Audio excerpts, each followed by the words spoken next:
Good evening. It is 7:30 in the evening in India and we are back again with a spotlight on G20. Today, our lens is on trade and investment under the G20 framework.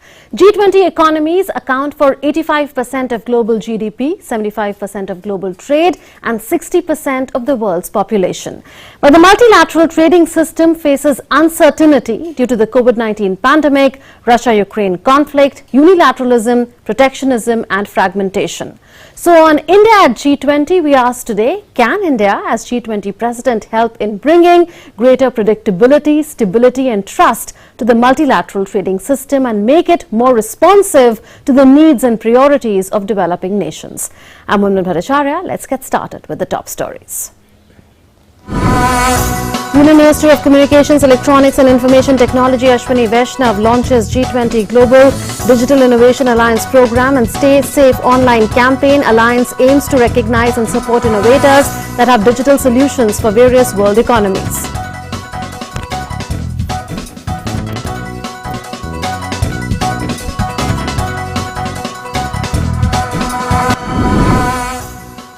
Union IT Minister Ashwini Vaishnav terms the G20 Global Digital Innovation Alliance program and Stay Safe online campaign as path-breaking in the realms of cybersecurity and the potential of startups.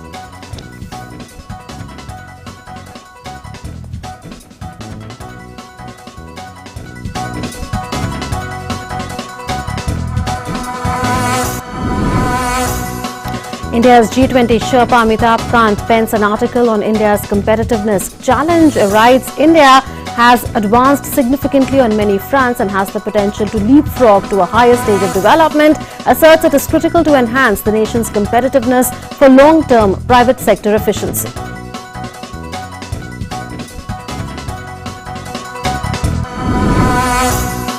Andhra Pradesh Chief Minister Yogi Adityanath chairs a high-level review meeting in Lucknow to take stock of the state's preparedness for G20 related events in the state.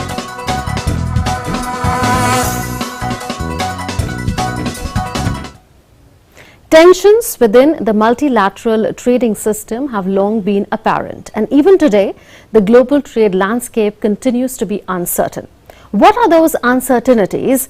What did the G20 Bali Declaration say on trade and investment? And can India's G20 President nudge the advanced and emerging economies that make up the G20 grouping towards a new era of multilateral trading system? This report brings you up to speed with the present global trade landscape and the task cut out for India's G20 chair to further the cause of mutually beneficial and rules-based international trade. Take a look.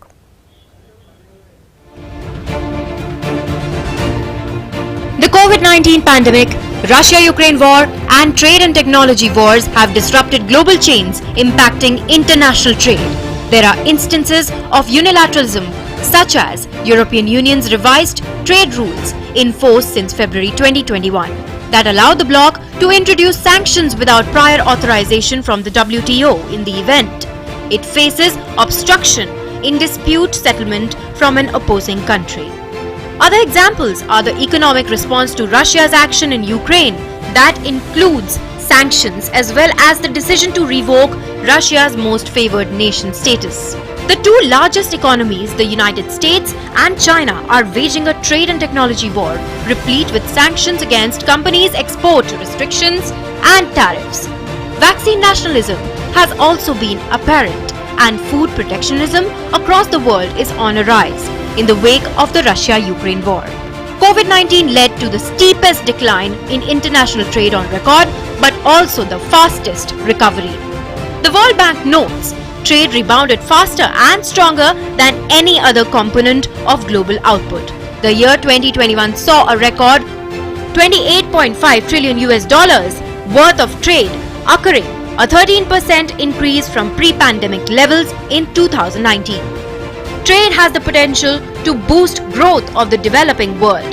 Southeast Asia, South Asia, Central Asia and Sub-Saharan Africa are forecast to lead trade volume growth in the next 5 years, with India, the Philippines and Vietnam potentially leading the trade growth in the near future. Another case in point is that South-South trade continues to increase and is currently 42% higher than pre-pandemic levels. Notably, participation of the Global South in regional and global value chains is still occurring, while the contributions of past drivers of GVC participation, such as China, have plateaued. Those of other developing countries are increasing, such as Bangladesh in textiles and Vietnam in electronics. The average year-on-year growth of GVC participation of G20 developing countries, excluding China, stands at 9.88% between 1990 to 2018, based on OECD source data. G20 represents a shift eastward and southward in the global economy, and its robust response to the 2008 global financial crisis has lent it legitimacy as the economic steering committee of the world. However, the global trading regime needs to be responsive to the needs and developing nations, as asserted by Prime Minister Narendra Modi at the G20 summit in China in 2016. The G20 Bali Declaration of November 2022 put the spotlight on a number of other issues that are relevant to the multilateral trading regime.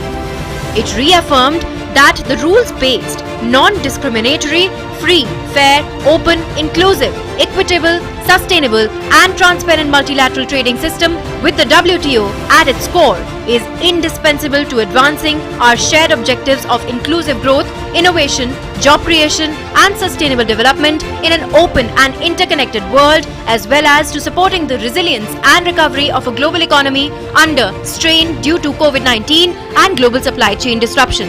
Asserting that reforming the WTO is key for strengthening trust in the multilateral trading system, it vowed to continue to ensure a level playing field and fair competition to foster a favorable trade and investment environment for all. It noted the importance of the contribution of the multilateral trading system to promote the UN 2030 agenda and its SDGs. Commending the successful conclusion of the 12th WTO Ministerial Conference, it committed to advance the positive momentum by engaging in active, constructive, pragmatic and focused discussions on WTO reform to improve all its functions, including reform of the dispute settlement mechanism. It also committed to reinforce international trade and investment cooperation to address supply chain issues and avoid trade disruptions. It called for mutually supportive trade and climate or environmental policies that are also WTO consistent and contribute to the objectives of sustainable development. It recognized the importance of inclusive international cooperation on digital trade and the need to promote value addition through sustainable and inclusive investment in highly productive sectors such as downstream manufacturing, digital trade and services, and to foster linkages between foreign investors and local enterprises, particularly MSMEs. And lastly, it noted the initiative of the Indonesian Presidency to hold discussions on policy coherence between trade, investment and industry, and to continue addressing industry-related issues in the broader G20 process. Coupled with specialized government level and civil society engagement under G20 Sherpa and finance tracks, as well as knowledge and resource backing by multilateral organizations such as WTO, UNCTAD, OECD, World Bank and IMF. As G20 President, India has the opportunity to further the cause of mutually beneficial, rules-based international trade amid the current geopolitical and economic uncertainties. Bureau Report, DD India. And for perspective on trade and investment under the framework of the G20, we are joined by Professor Abhijit Das, international trade expert and former head Center for WTO Studies with the Indian Institute of Foreign Trade or IIFT, and Rupa Datta. She is Principal Economic Advisor with the Department for Promotion of Industry and Internal Trade or DPIIT, and she is presently dealing with G20 in DPIIT. Such a pleasure to have the two distinguished guests on India at G20 this evening. Professor Das, I'll come to you first. WTO, we know, is the premier international organization that deals with rules of global trade. In 2016, China set up the G20 Working Group on Trade and Investment, and since successive presidents have continued with that arrangement. Do you see G20 and WTO playing a complementary role when it comes to boosting trade and investment and ensuring the multilateral trading system is fair, open and sustainable, or do you see them as overlapping mandates? Thank you, Moon, for having me on your program. You've raised a very, very important question. It goes to the heart of the respective mandates of two very crucial organizations, the World Trade Organization on the one hand and the G20 on the other. At times there have been overlaps in what the G20 has been doing in the arena of trade. But broadly speaking, G20 has tried to provide a broad level guidance on trade issues. India particularly, along with South Africa and a few other developing countries at the G20 platform, has repeatedly reiterated that decision making at the G20 cannot supplant decision making at the WTO. So we need to be cognizant of that very important, unique interface between G20 and the WTO. But having said that, on certain issues, the G20 has been providing a broad political guidance, and that broad political guidance, in a way, has been getting reflected in the approach of countries at the WTO. To give you a very concrete illustration, the outcome of Trade and Investment Working Group at Sorrento in 2022, those outcomes have a considerable similarity, considerable parallel with the outcome of the WTO Ministerial Conference concluded in June earlier this year. So certainly G20 at times has provided the inspiration, has tried to goad the WTO membership to take decisions in a particular direction. And that is a very delicate balancing which India will need to do under its presidency of the G20. So you are saying that there is a unique interface between G20 and WTO, and India needs to do that delicate balancing act. Ms. Datta, I'll come to you now as the government official who's dealing with G20 in DPIIT. What are the priorities of the government of India as far as business and investment is concerned? Firstly, I'd like to thank you for giving me this opportunity for giving government's perspective for the entire G20 scenario. So far as government is concerned, and so far as we in DPIIT are concerned, obviously business promotion, investment facilitation and promoting manufacturing remains our key ask in this area. So what we are looking at in G20, where we also have focus on business issues, where we have a engagement group called V20, and we also have a new engagement group called Startup 20. This is India's initiative for this year. The startup system is a very, very vibrant and throbbing system, and we hope that this initiative continues throughout for all other presidencies. And this is one angle which has been very widely accepted by most of the countries, G20 countries. Coming back to the business issue, I would like to mention that we are looking at a number of task forces in our own in DPIIT, as well as there are a lot of overlaps with our sister department, it's the Department of Commerce, which looks after Trade and Investment Working Group. Some of the key areas we are looking at are inclusive global value chains for resilient global trade and investment, focus on skilling, future of work, skilling and mobility, digital transformation, energy, climate change and resource efficiency, technology, innovation and R&D, financing for global economic recovery, and financial inclusion for economic empowerment. So innovation, just one more line. So innovation, sustainability and knowledge are some of the key pillars. And we are, besides all these 7 overarching topics, we are looking at how to ensure, especially the MSMEs become part of global value chain, and especially how to ensure access to digital trade and digital infrastructure across countries and across all income groups.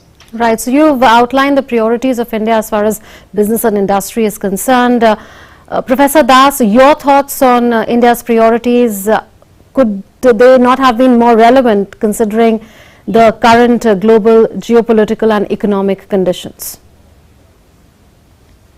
The priorities which Rupa has highlighted are certainly very important, but these will not remain the only priorities. I am very sure that under India's presidency, other priorities on trade matters are likely to include issues around WTO reform. Then certainly there would be discussions on resilient supply chains. I would not be surprised if some discussions also happen related to issues around, let's say, trade finance, trade logistics. So these would definitely be some of the other priorities. But what will be most important is whether India can steer the discussion, steer the outcome of G20 under its presidency to make trade an engine of growth, poverty reduction, and development, particularly in developing countries. I think that will be very important benchmark to measure the success of India's presidency. And I'm pretty sure that the government has done the necessary legwork, has undertaken consultations with stakeholders, has roped in the right organizations to prepare the background papers, to prepare issue notes, and in a way it has the entire game plan in place. So the priorities are quite relevant given the current geopolitical and economic conditions. Ms. Das, we saw in the Bali Declaration a decision was taken to institutionalize industry-related issues, and it also calls for more coherence between trade, industry as well as investment in order to achieve the 2030 Sustainable Development Goals. Is that going to be a continuing theme? Because we are at the midpoint of the SDG cycle.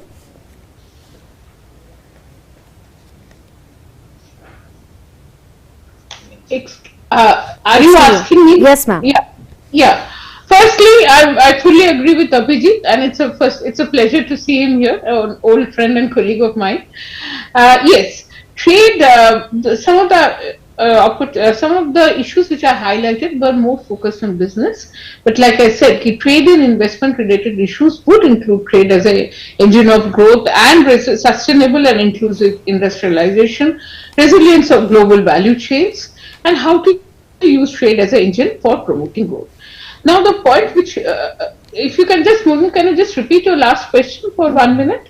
Now, I was asking you about how relevant under India's presidency of the G20 would be the assertion that we saw in the Bali Declaration of ensuring greater policy coherence between trade, investment and industry, considering a decision has been taken there in Indonesia to institutionalize all discussion on industry-related matters.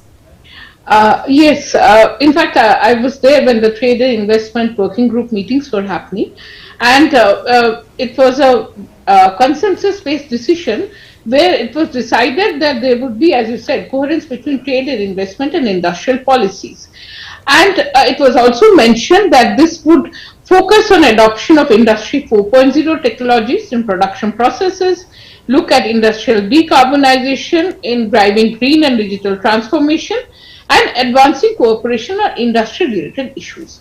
So this also, there were a lot of talk and there were documents prepared for best practices in all these areas, and especially in relation to meeting the commitments under the Sustainable Development Goals pertaining to trade and industry, and also, like I said, sustainable investment, focus on innovation, and I would again repeat, digital access to all, especially MSMEs, to all enterprises, to all societies across the world, across countries and across and within a country also.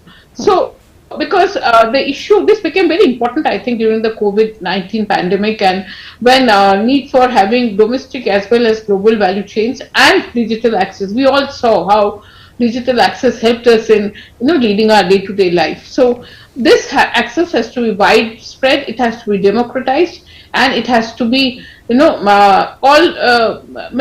countries and sections have to adopt it, adapt to it, and use it for improving their law. I'll just say one more sentence.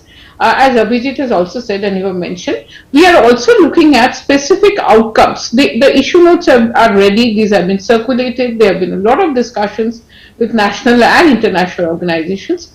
Now what we expect is, through the series of meetings which we are going to start from the month of January, quite a few have already been held at Sherpa and other levels, we are looking at getting some solid outcomes in these areas. How does India lead these discussions, and how do we look at some specific outcomes which we can achieve and which we can, say it would be the crowning feather of our presidency. Right. Professor Das, is this also an opportunity for India to forge greater consensus between the developed economies and the developing economies to make the multilateral trading system more responsive to the needs and concerns and priorities of the global south?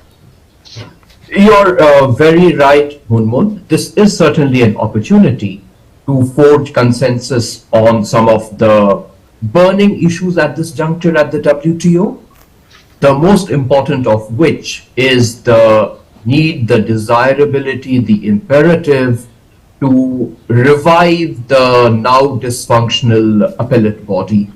Now, that is an issue which cuts across north-south divide. And it will be really the developing countries who will be the main beneficiaries if the rule-based multilateral trading system is in a way strengthened, beefed up by revival of the appellate body. At this juncture, when appellate body no longer exists, it's an open question whether we are seeing a rule-based system in existence. Perhaps not.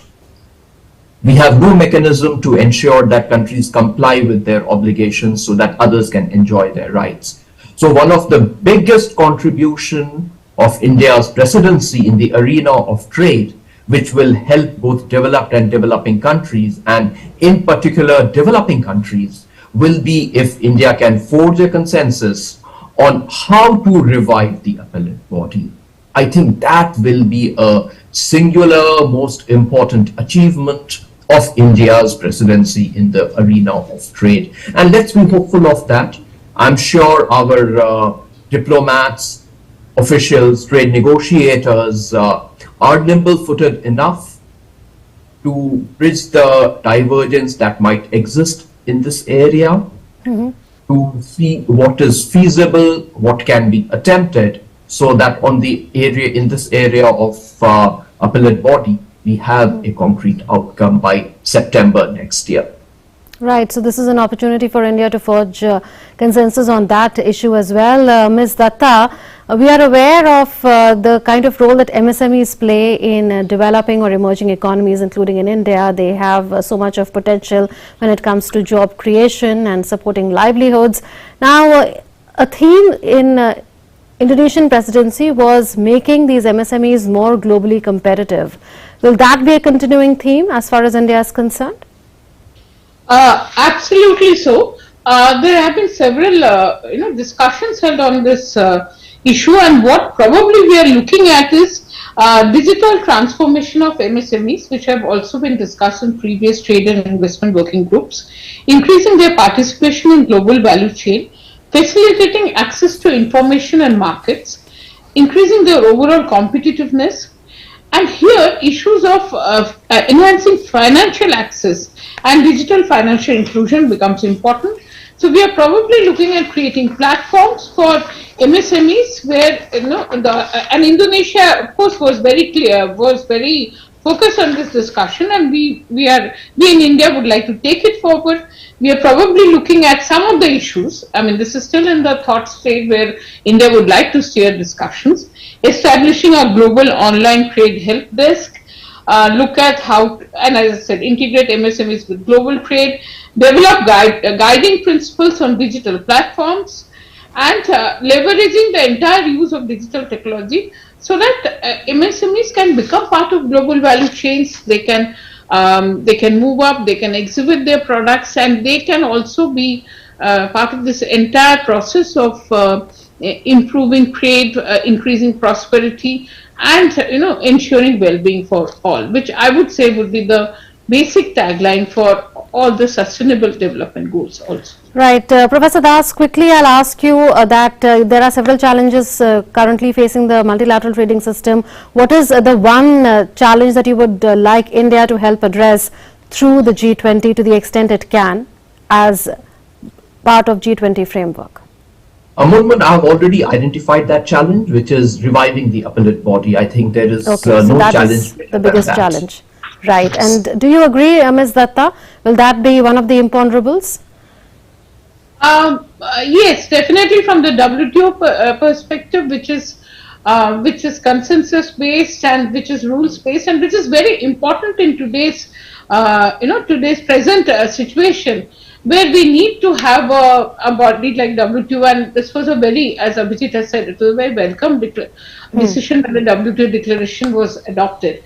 And G20 continues in that framework, but taking it more than, like, I again would like to end with our manufacturing and investment perspective.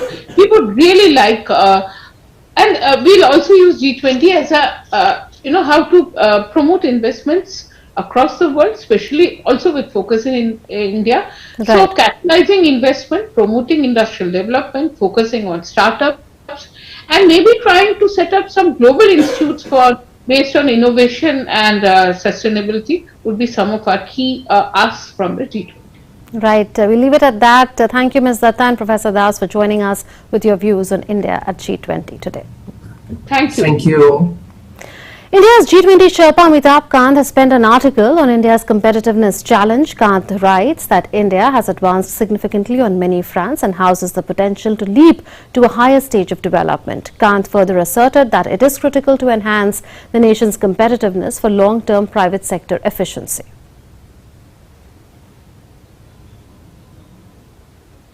Minister of Communications, Electronics and IT Ashwini Vaishnav launched the G20 Global Digital Innovation Alliance program and a Stay Safe online campaign today. The G20 Digital Innovation Alliance aims to recognize and support innovators that have digital solutions for various world economies. It aims to identify, recognize and enable the adoption of innovative and impactful digital technologies developed by startups which can address the needs of humanity in critically important sectors. The Ministry of Electronics and IT is running a campaign titled Stay Safe Online, aimed at creating awareness among citizens, including specially abled persons, to stay safe in an online world in the wake of widespread use of social media platforms and rapid adoption of digital payments. In Lucknow, Uttar Pradesh Chief Minister Yogi Adityanath chaired a high-level meeting where he took stock of the state's preparedness for the forthcoming G20-related events in the state. Uttar Pradesh's capital, Lucknow, is all set to get a makeover on account of the upcoming UP Global Investors Summit and the G20 meetings. And with that, we come to the close of this edition of India at G20. Thanks for watching.